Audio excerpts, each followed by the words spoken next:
Hello student, welcome to the first episode of Matrix guidance program series. ये पहला episode है और इसमें हम बात करेंगे आज सेल्फ स्टडी के बारे में कि what is the self study, what is the ideal planning in terms of self study for students of JEE and NEET competitive exams. ये वैसे जब मैं इस वीडियो को बना रहा हूँ, जब हम ये बातें कर रहे हैं तो मेरे दिमाग में जो है वो जेई और नीट के स्टूडेंट्स हैं, but I am sure that many of these concepts they are also equally applicable for students who are still in school, somewhere between class grade 6 to grade 10, and either preparing for some kind of competitive exams or planning to prepare for different exams at some stage later in their life, right? तो सबके लिए ये video relevant है। Parents भी देख सकते हैं definitely, अगर वो अपने बच्चों की स्टडी को मॉनिटर करते हैं, उनको सजेशंस देते हैं, तो this could be useful for them. ठीक है, तो सबसे पहली जो बात है वो है अपन स्टार्ट करते हैं कि सेल्फ स्टडी होती क्या है, what is self study, right? तो कोई भी जो स्टूडेंट है वो क्लासरूम में टाइम स्पेंड करता है टीचर्स के साथ, कोचिंग में हो या स्कूल में हो, और उसके बाद वो घर पे आके बहुत सारी पढ़ाई से रिलेटेड चीज़ें करता है। तो जब भी वो टीचर्स के साथ नहीं होता है और वो कुछ ना कुछ पढ़ रहा है या होमवर्क कर रहा है, वो सारा टाइम जो वो स्टडी पे स्पेंड कर रहा है, दैट इज सेल्फ स्टडी। ठीक है, अब ये जो सेल्फ स्टडी है इसको आप प्राइमरीली दो पार्ट में डिवाइड कर सकते हो, और ये हम इसलिए कर रहे हैं कि आगे इसी वीडियो में आप देखोगे कि उन दोनों पार्ट को जो अप्रोच करने का तरीका है वो डिफरेंट है। पहला है इसमें teacher directed self study. Teacher directed self study, उसका क्या एग्जांपल लेते हैं हम। एक जैसे टीचर ने बोला कि आज आपको ये एक्सरसाइज के ये क्वेश्चंस करके आने हैं, और आप घर आके वो क्वेश्चंस कर रहे हो, तो आप एक तरह से आप खुद से कर रहे हो, you are doing self study, but because आपको टीचर ने बोला है कि आपको ये चीजें करनी है, तो this is an example of teacher directed self study. और दूसरा है जो कुछ आप खुद से प्लान करते हो, राइट? फॉर एग्जाम्पल 4 दिन बाद आपका एक टेस्ट है और आप उसके लिए कुछ रिवीजन करना चाहते हो। आप कुछ फॉर्मूले पुराने चैप्टर के हैं उनको आप दोबारा याद कर रहे हो, या आप कुछ एडिशनल प्रॉब्लम कर रहे हो क्योंकि आपको लगता है कि इस चैप्टर में आपकी कमांड तो है बट आप बहुत स्ट्रांग नहीं हो, तो आप कुछ एक्स्ट्रा क्वेश्चंस लगा रहे हो। तो ये सारी जो चीज़ें हैं वो आ जाती हैं सेल्फ डायरेक्टेड सेल्फ स्टडी, कि खुद से ही आप अपने आप को डायरेक्शन दे रहे हो कि आपको कैसे करना है।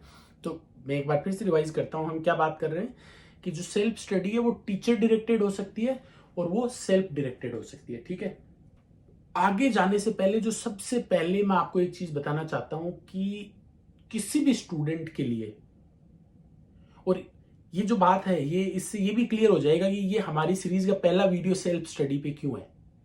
कोई भी स्टूडेंट हो, वो कहीं भी पढ़ रहा हो, किसी भी एग्जाम के लिए प्रिपेयर कर रहा हो, सेल्फ स्टडी का जो रोल है वो उसके स्कूल का, टीचर्स का, उनका जो रोल है उसके बराबर या उससे ज्यादा होता है उसकी फाइनल सक्सेस में। और इसका कारण क्या है? बहुत सिंपल है। कोई भी बच्चा जितना टाइम टीचर्स के साथ स्पेंड करता है उससे कहीं ज्यादा वो पूरे साल में खुद के साथ स्पेंड करता है, सेल्फ स्टडी पे स्पेंड करता है। तो आपका ज्यादा इन्वेस्टमेंट सेल्फ स्टडी पे है, टीचर्स के साथ आपका इन्वेस्टमेंट कम है। इसलिए जो आपकी इवेंचुअल सक्सेस होती है उसमें भी सेल्फ स्टडी का जो रोल है वो आपके टीचर्स से, आपकी कोचिंग इंस्टीट्यूट से, आपके स्कूल से भी ज्यादा होता है। इसलिए सेल्फ स्टडी इंपॉर्टेंट है। नेक्स्ट जो चीज है वो ये है कि बच्चों को सेल्फ स्टडी में क्या करना चाहिए, है ना? उन्हें होमवर्क करना चाहिए, एक्स्ट्रा क्वेश्चंस करना चाहिए, रिवाइज करना चाहिए, लिख के करना चाहिए, कैसे करना चाहिए, ऐसे कई बार क्वेश्चंस आते हैं। तो देखो, this is a difficult question, और इसका जो आंसर है वो हर स्टूडेंट के लिए थोड़ा सा डिफरेंट होता है। तो it's difficult to answer this question for everyone through this one video, but मैं आपको थोड़ा सा एक जनरल डायरेक्शन देता हूं। अगर आप एक ऐसी एग्जाम की प्रिपरेशन कर रहे हो जो जिसमें मेमोरी का बहुत इंपॉर्टेंट रोल होता है, चीज़ों को याद रखने का, तो डेफिनेटली आपकी जो सेल्फ स्टडी है उस सेल्फ स्टडी में भी आपका जो टाइम स्पेंड होगा उसका चीज़ों को याद करने में, रिवाइज करने में, इन पे बहुत सारा फोकस रहेगा। इसका एग्जाम्पल नीट में बायोलॉजी की प्रिपरेशन हो सकती है, right? It's a competitive exam, but हमें पता है कि एग्जाम में बहुत सारे क्वेश्चंस हैं, वो आपको कितना याद है इसके बेसिस पे आंसर होते हैं। स्पेशली आपको एनसीईआरटी तो लाइन टू लाइन याद होनी चाहिए। तो जब भी आप बायोलॉजी की सेल्फ स्टडी करोगे as a NEET student at your home, तो आपका काफ़ी सारा फोकस जो है वो रिवीजन करने में, चीज़ों को याद करने में इन पे रहेगा। एट द सेम टाइम अगर आप जेईई एडवांस्ड की प्रिपरेशन कर रहे हो तो आपको पता है कि जेईई एडवांस्ड में भी फॉर्मूले इंपॉर्टेंट हैं, चीज़ें याद रहना भी इंपॉर्टेंट है, but at the same time वहाँ पे कुछ फॉर्मूले याद रखने से आप बहुत ज़्यादा कुछ कर नहीं पाओगे, राइट। वहाँ पे एग्जाम में करने के लिए आपकी problem solving skills, difficult questions करने की जो स्किल्स है वो बहुत अच्छी होनी चाहिए। और उसके लिए बहुत ही नेचुरल सी बात है कि जब आप घर पे सेल्फ स्टडी करोगे तो आप काफ़ी सारा टाइम जो है वो प्रॉब्लम सोल्व करने में, या जो आपने पहले प्रॉब्लम सोल्व कर ली उनको दोबारा सोल्व करने में, उनको अलग अलग तरीके से सोल्व करने में, इन सारी चीज़ों पे आप अपना टाइम लगाओगे, राइट।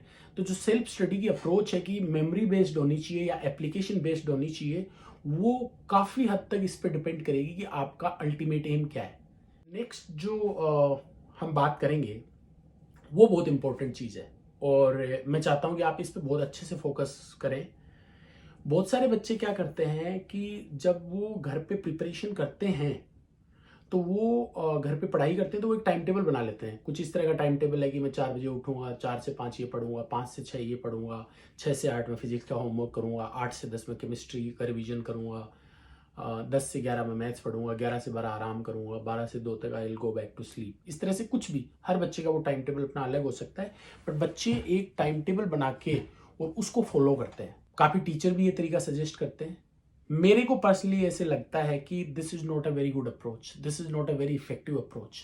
उसके कई कारण हैं। सबसे जो पहला कारण है वो तो ये है कि बहुत बार क्या होता है कि आपका टाइम टेबल इतना रिजिड होता है कि आप उसको फॉलो ही नहीं कर पाते। फॉर एग्जाम्पल, आपने लिखा कि आप 5 बजे उठोगे और 5 से 6 फिजिक्स पढ़ोगे। अगर आप 5:30 पे उठे, बहुत बार ऐसा होगा, at least it use to happen to me, आप उठते ही फ्रस्ट्रेशन हो जाएगी आपको कि यार अब तो मेरा फिजिक्स तो पूरी कंप्लीट होगी नहीं, 5 से 6 पढ़ना था, आधा घंटा तो खराब हो गया, है ना। आपका एक तरह से ना मूड ऑफ टाइप हो जाएगा।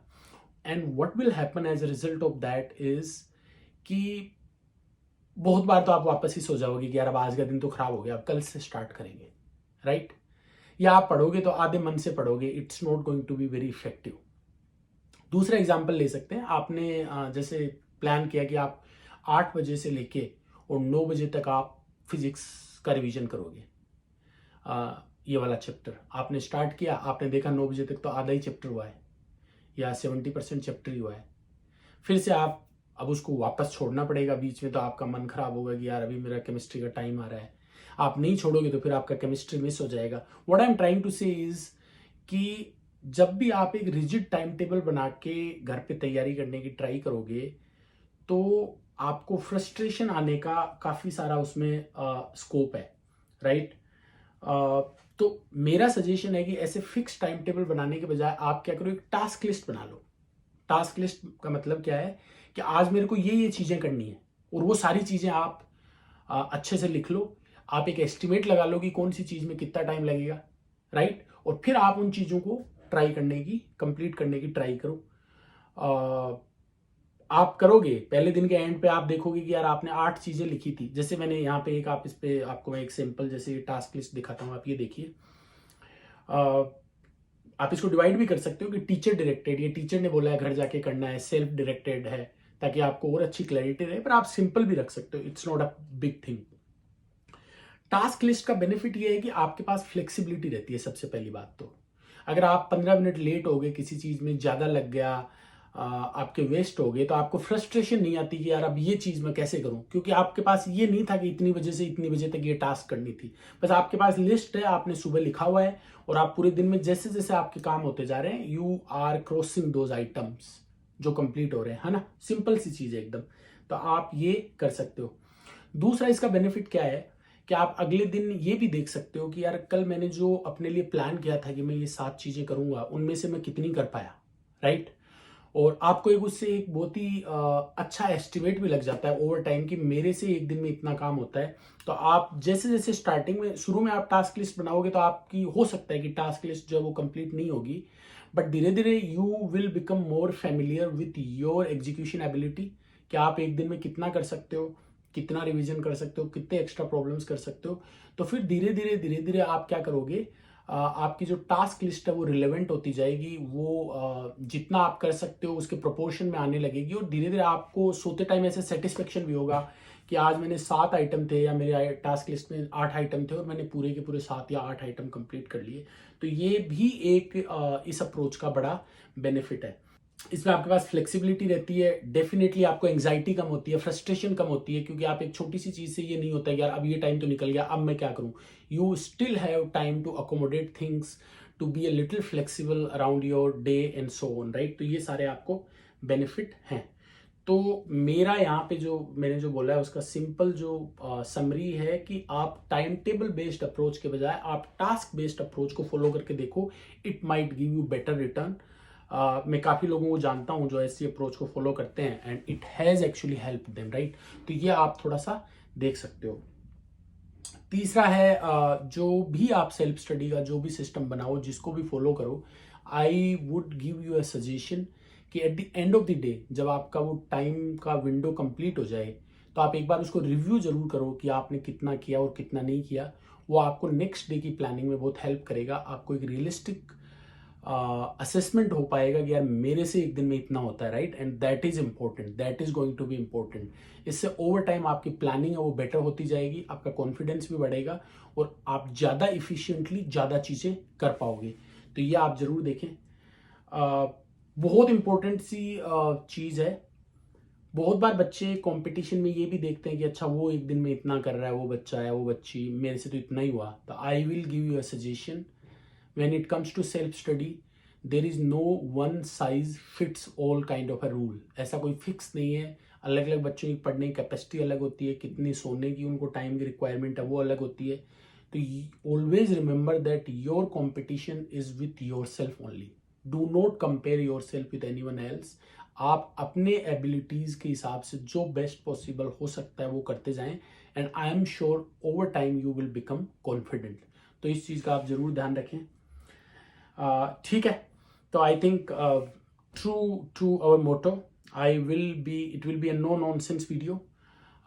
जो काम की बातें थी मैंने सारी आपको बता दी है। मैं एक बार फिर से आपको समराइज कर देता हूँ। Self study is very important. At times it is more important than your school, coaching institute और योर टीचर्स।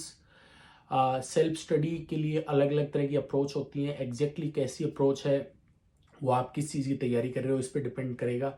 इस पर भी डिपेंड करेगा आप अपनी प्रिपरेशन स्टेज में कहाँ पे हो, राइट।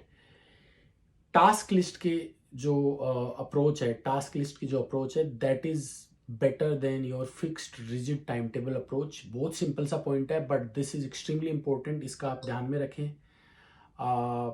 अपनी जो इफिशिएंसी है, जो एग्जीक्यूशन है कि आज मैंने दिन में इतना प्लान किया और इतना किया, उसको डेफिनेटली रेगुलर चेक करें। रात में सोने से पहले उसको असेस करें ताकि आपकी जो प्लानिंग है वो डे टू डे इम्प्रूव होती जाए। और finally last and one of the most important point, do not compare your self with any one else. सब लोगों का जो प्रिपरेशन का तरीका होता है वो अलग होता है। That's all. Thank you.